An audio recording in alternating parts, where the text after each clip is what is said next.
How to set up your data settings on your Google Pixel. Let's quickly set up your data settings on your Google Pixel. Tap Settings icon to access the Settings menu of your phone.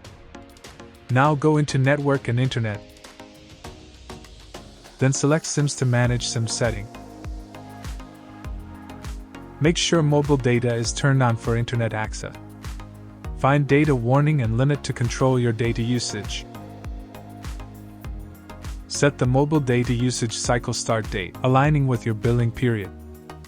Enable Set Data Warning and choose a warning level, like 8 GB for a 10 GB limit, to get alerts as you near your limit. Turn on Set Data Limit, and set your total data cap to automatically halt data usage at the limit. That's it, you've configured your data settings for better control and no surprises.